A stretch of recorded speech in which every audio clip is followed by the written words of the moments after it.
समाज की रोटी और बेटी एक करोड़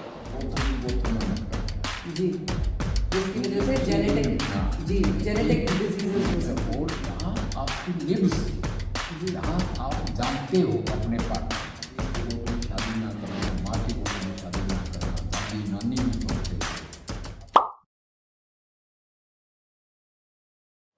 नमस्कार, आप सभी का स्वागत है हमारे इस खास चैनल समाधान विद जनरल डीपीपल्स। और आज जब पूरा विश्व एक होने की कल्पना करता है भारतीय संस्कृति में, और वो भारतीय समाज जो सदियों से जाति की परंपराओं से बंधा चला आ रहा है, ऐसे में जातीय समीकरण जो राजनीतिक हैं, सामाजिक हैं, उनमें अंतर जातीय विवाह की भूमिका पूरे देश को, पूरी दुनिया को एक सूत्र में बांधने के लिए क्या हो सकती है, इस विषय पे चर्चा करने के लिए हमारे साथ मौजूद हैं विशेष रूप से उपस्थित लेफ्टिनेंट जनरल डीपी वत्स जी, जो पूर्व राज्यसभा सांसद भी रहे हैं और सामाजिक कार्यकर्ता हैं और खाप थिंकर हैं। इसके अलावा हमारे साथ हैं community medicine Maharaja Agrasen medical college से डॉक्टर पूजा कटारिया, जो इस चर्चा में विशेष रूप से भाग लेकर इन सब विषयों पर प्रकाश डालेंगे कि किस प्रकार से अंतरजातीय विवाह समाज को एक रूपता लेकर आने के साथ साथ बेहतरी की तरफ भी ले जा सकते हैं या उसके क्या नुकसान हो सकते हैं। तो आइए हम इस चर्चा में शामिल होते हैं और जानते हैं अंतरजातीय विवाह के लाभ और हानि।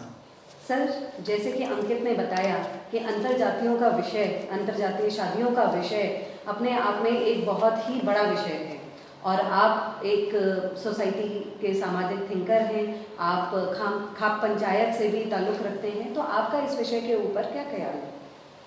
डॉक्टर पूजा, मैं शुरू में तो ये कहूँगा कि हमारे समाज और हमारे देश जी सर में कुछ फॉल्ट लाइन्स हैं, जी सर, यानी कुछ कमजोरियां हैं जी, और उन कमजोरियों में से जाति प्रथा, जातिवाद भी एक बहुत बड़ी कमजोरी है जी, जिसको पॉलिटिशियंस भी एक्सप्लॉइट करते हैं जी, और समाज सफ़र भी करता है। जी, और इसमें सवालात उठ जाते हैं जी, बड़े भारी। जी, बिगिनिंग ऑफ समाज, मैं बात करूँगा हिंदू समाज की, और हिंदू समाज से निकले हुए बाकी समाज की, जहाँ जाति प्रथा है कि भगवान ने नेचुरली तो रेसिस तो बनाई कि कुछ पीले रंग के लोग हैं, जैसे चाइना में, मंगोलिया में, हमारे हिंदुस्तान में पहाड़ी एरिया में, आसाम, मेघालय से लेके उत्तराखंड तक। इसी तरह गोरे जिनको यूरेशियन भी कहते हैं, कॉकेशियन भी कहते हैं, अपने आप को लोग आर्यन भी क्लेम करते हैं और अपनी सुपीरियोरिटी भी जताई, जैसे हिटलर ने जताई नॉर्डिक रेस की। फिर निग्राइड, काले रंग की रेस है विद डिफरेंट फीचर्स, जो पूरे ऑस्ट्रेलिया तक भी गए हैं, हिंदुस्तान में भी द्रविडियन बताया है इतिहासकारों ने, ऐसी रेस है। सेमेटिक लोग भी हैं, मगर भारतवर्ष एक ऐसा देश है जिसमें मैं कहूँगा सरज़मीने हिंद पे अक़वाम आलम के फ़राक काफ़िले बसते गए और हिंदुस्तान बनता गया। यानी चाहे मैक्स मूलर को ले लो, चाहे एच.जी. वेल्स को ले लो, चाहे फ़राक को ले लो, कोई भी रेस प्योर नहीं है। इंटरमिक्सिंग, इन्वेजन्स, काउंटर इन्वेजन्स होते रहे और जाति प्रथा तो बहुत बाद की चीज़ है। जैसा कि फ़राक ने कहा कि सरज़मीन हिंद पे अक़वाम आलम के फ़राक, यानी कि हिंदुस्तान की सरज़मीन पे दुनिया के लोगों के काफ़िले बसते गए, मिक्स होते गए और उसी का नाम हिंदुस्तान है। इसमें आप देखोगे कि रंग भेद भी लिया जाए तो हर एक जाति, यानी ये वर्ण बने थे ब्राह्मण, क्षत्रिय, वैश्य और शूद्र, जो काम का बंटवारा था, मगर ब्राह्मणों में भी गोरे, काले, पीले रंग के लोग मिलेंगे, अक्षत्रियों में भी मिलेंगे, शूद्रों में भी मिलेंगे, वैश्यों में भी, यानी कि रेशियल इंटरमिक्स तो है। इसका मतलब ये है कि पहले वर्णों में शादियां आदिकाल में होती थी।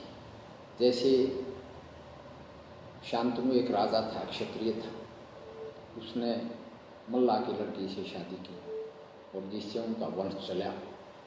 भीम तो अक्षत्राणी का पुत्र था, मगर जो कौरव वंश था वो तो सत्यवती से था जी।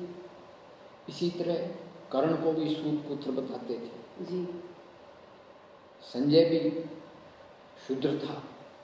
बहुत से ऋषि भी हुए हैं, वाल्मीकि ऋषि, इसी तरह पतंजलि, इसी तरह वेद व्यास, ये सब शूद्र माओं से या शूद्र पिताओं से थे। मगर ये काम का जो बंटवारा हुआ था ये इंटरचेंजेबल था, यानी ब्राह्मण क्षत्रिय भी बन सकता था गुण और क्रम के मुताबिक, अक्षत्रिय ब्राह्मण भी बन सकता था। जैसे विश्वामित्र ऋषि अक्षत्रिय राजा था और बाद में वो कौशिक ब्राह्मण कहलाए। तो ये इंटरचेंजेबल था। मगर कमी कहाँ आ गई? जातीय अंतर्जातीय शादियाँ भी होती थी, स्वयंवर में तो कोई भी हिस्सा ले सकता था। खामी आई जब काम के बंटवारे से डिग्निटी ऑफ वर्क या डिग्निटी ऑफ लेबर अलग हो गया, यानी किसी काम को ऊंचा समझा गया और किसी काम को नीचे काम की संज्ञा दे दी गई, और फिर ऊंच नीच का भेदभाव आ गया। और वो इस एक्सटेंट तक आ गया भारतवर्ष में कि देश या कौम, फारसी जुबान में कौम मीन्स नेशन जी। और कौम का मतलब होता है inter dining and inter marrying, यानी आपका जो जेनेटिक पूल है और जो सामाजिक समरसता है वो एक हो और बढ़े। तो इंटर डाइनिंग भी खत्म हो गया और इंटर मैरिंग भी खत्म हो गया। और भारतवर्ष में वैसे तो बोलते हैं 36 जात, मगर 36 जात नहीं, 5000 ऐसे कास्ट ग्रुप्स हैं जो आपस में शादियां एक दूसरे से नहीं करते। और बतौर एग्जाम्पल मैं ये कहूँगा कि ब्राह्मण तो एक वर्ण है, मगर उसमें भी 100 उपजातियां हैं जो आपस में शादी नहीं करते थे, अब तो करने लगी जी। तो इस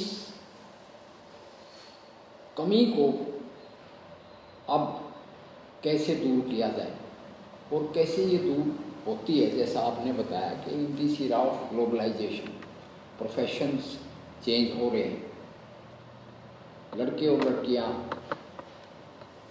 मिलते हैं एक दूसरे से और मिलने से लाइकिंग भी डेवलप हो जाती है और धड़ाधड़ अंतर्जातीय शादियां हो रही हैं। जी। इसमें एक और आयाम आया जी। कि हरियाणा में मेल डोमिनेटेड सोसाइटी होने की वजह से हरियाणा, राजस्थान, वेस्टर्न यूपी या पूरा हिंदू समाज में यानी मेल बच्चे को पसंद किया जाता है। तो मास स्केल पे कन्या भ्रूण हत्या हो गई और कन्या भ्रूण हत्या होने की वजह से जेंडर डिस्पैरिटी होगी बहुत ज़बरदस्त जी।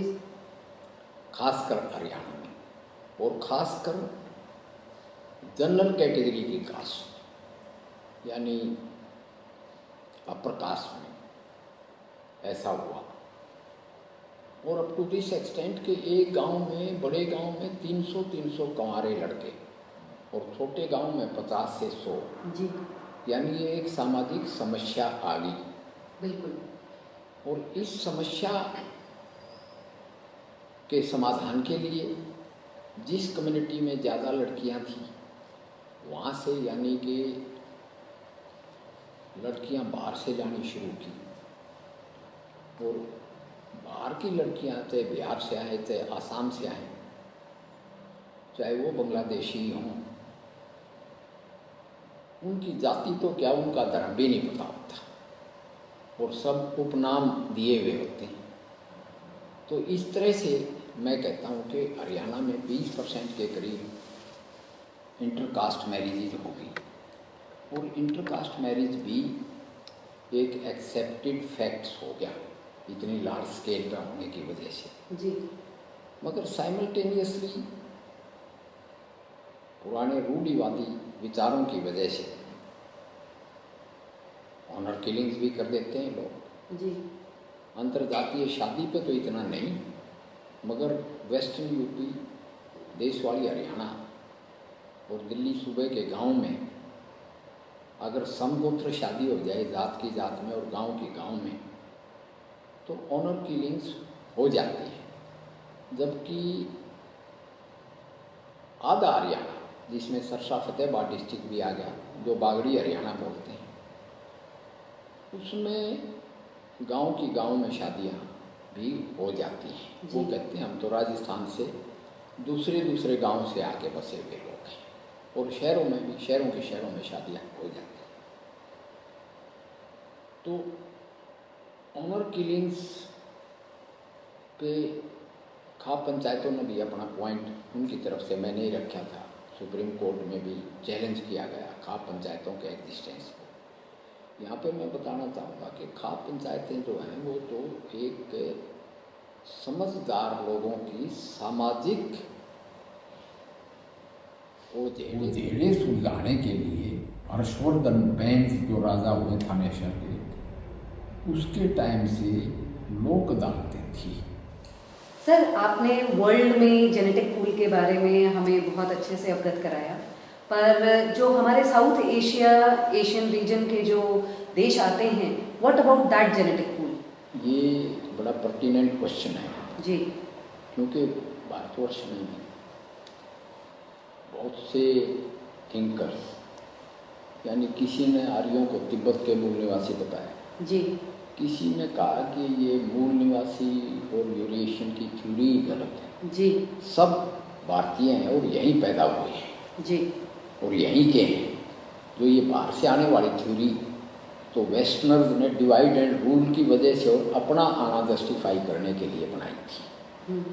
मगर एक असलियत है, मैं इस पे पाकिस्तान के एक थिंकर हैं, आइडेंटिटी क्राइसिस के बारे में बताते हैं। उनकी खुद की जाति जो है वो कुछ भी हो, मगर वो यही बात करते हैं कि पूरा साउथ एशिया का एक जेनेटिक पूल है और ये अपने आप को, कोई कहता है मैं अरब से आया, कोई कहता है मैं सेंट्रल एशिया से आया, वो सार्थक नहीं है। और मैं भी उस बात से रजामंद हूँ कि आज जो अपने आप को आर्यन कहते हैं वो जाएं वापस जाके कहें भाई अजरबैजान में हम यहाँ से गए हैं, तो उनको कौन एक्सेप्ट करेगा जी। तो आपको हिंदुस्तानी या भारतीय मानना पड़ेगा अपने आप को। और जेनेटिक पूल तो एक है ही है जी, इसमें कोई शक नहीं है कि पूरे साउथ एशिया का, जिसमें पाकिस्तान भी आ गया, बांग्लादेश भी आ गया और श्रीलंका भी आ गया। और वैसे भी ये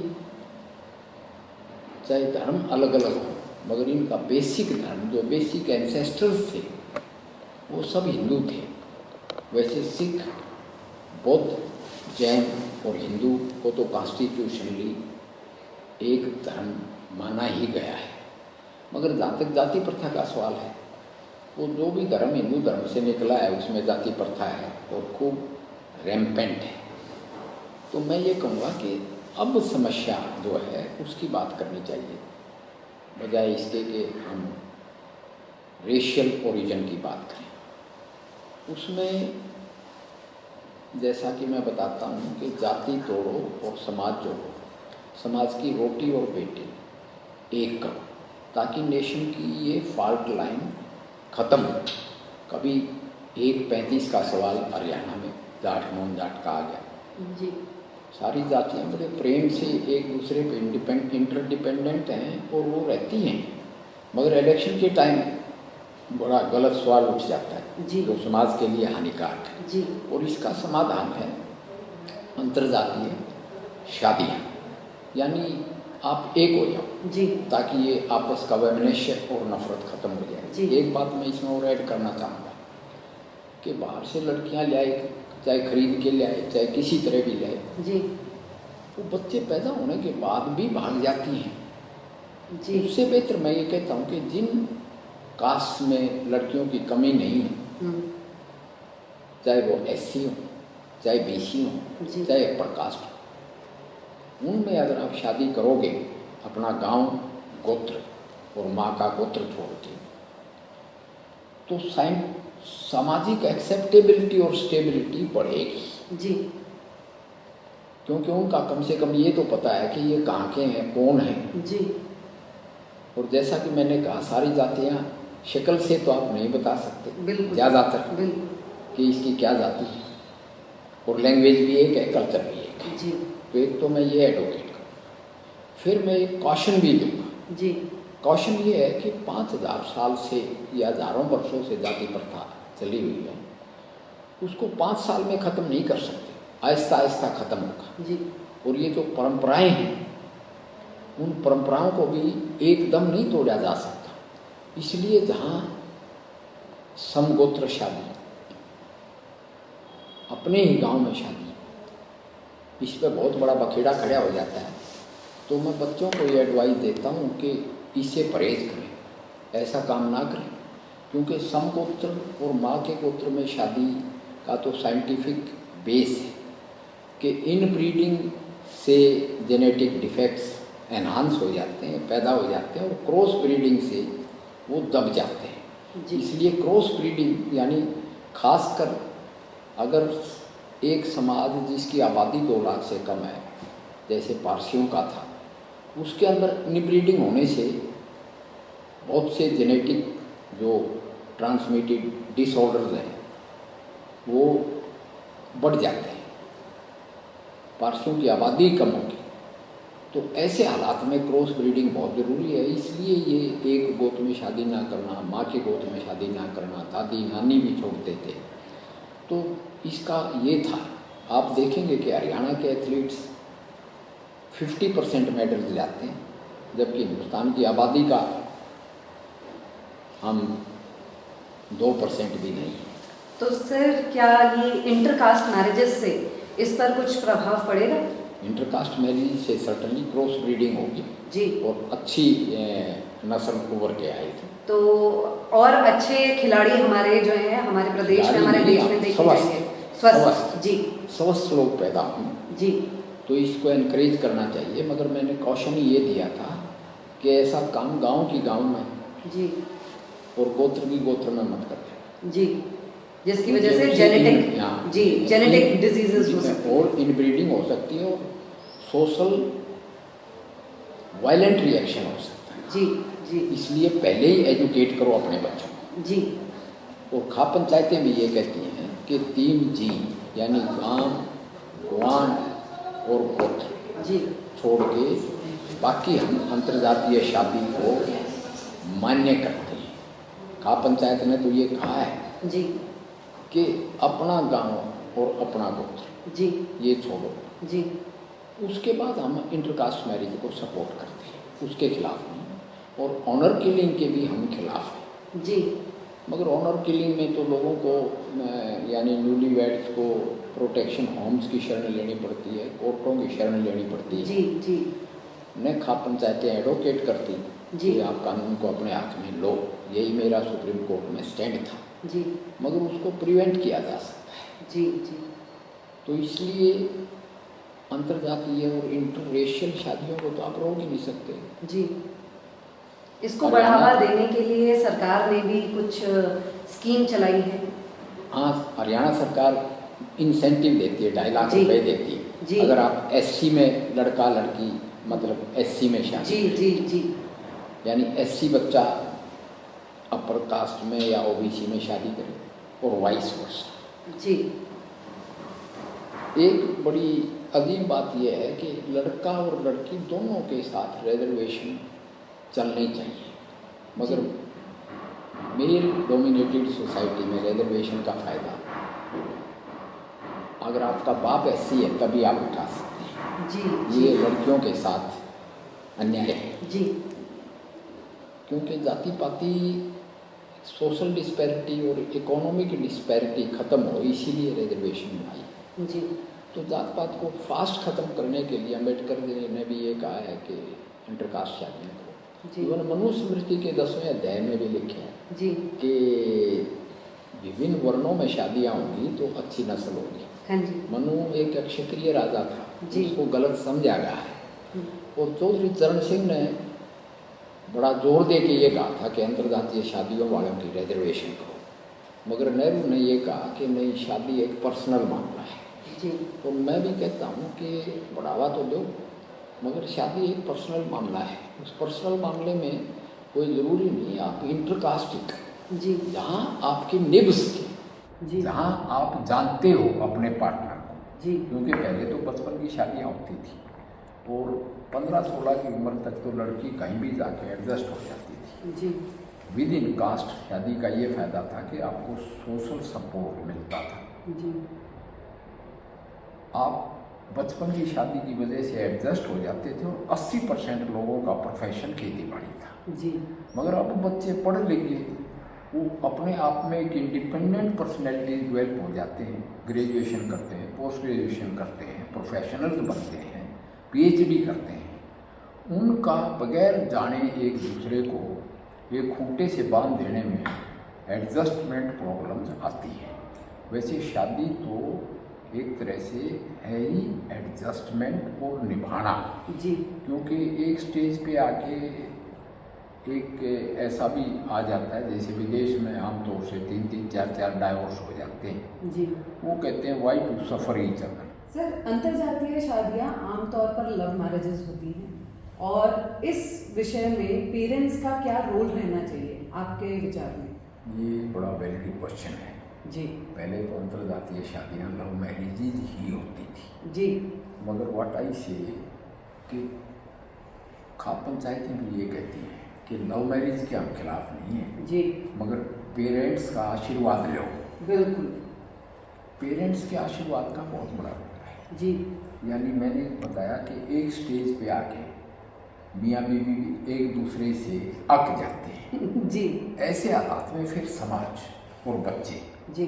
आपको जोड़ते हैं, और समाज का पेरेंट्स एल्डर्स एक हिस्सा है। जी।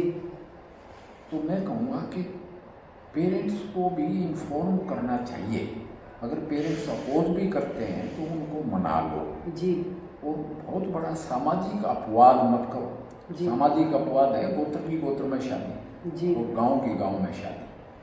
तो अगर पेरेंट्स का आशीर्वाद भी इस पे हो तो वो सोने पे सुहागा है। जी। मैं पहले तो कहते थे कि what Bengal thinks today India will think tomorrow. जी। But now I say what filmies do today India will do tomorrow. जी। तो फिल्मों में अंतर्जातीय शादियाँ बड़ी हुई हैं। जी। और सेना में भी, सेना में इस बात की लोग परवाह नहीं करते, हालांकि सेना कास्ट रेजिमेंट्स पे बेस्ड है। जी। मगर अफसर क्लास में वो यूँ पूछते हैं कि भाई कौन सी कोर का अफसर है, यानी कोई बताएगा इन्फेंट्री का है, आर्मर्ड कोर का है या आर्टिलरी का है। भाई शादी अटेंड करेंगे तो इतना ही पूछेंगे जी, अफसर कौन सी कोर का है जी। तो वो भी इंटरकास्ट शादी दराजर हो रही है और पेरेंट्स के ब्लेसिंग्स के साथ हो रही है, उनके आशीर्वाद के साथ हो रही है जी। तो मैं ये कहता हूँ कि बच्चों को अपने पेरेंट्स को जरूर कॉन्फिडेंस में लेना चाहिए जी, दोनों तरफ से लेना चाहिए जी। हमारे साथ समाधान पर जनरल डीपी वत्स, जो कि पूर्व सांसद रहे हैं, उन्होंने इस विषय पर चर्चा करके आज इस समाज को एक इस बहुत ही विषय पर जो है रोशनी डाली है, उसके लिए मैं उनको बहुत बहुत धन्यवाद देना चाहती हूँ।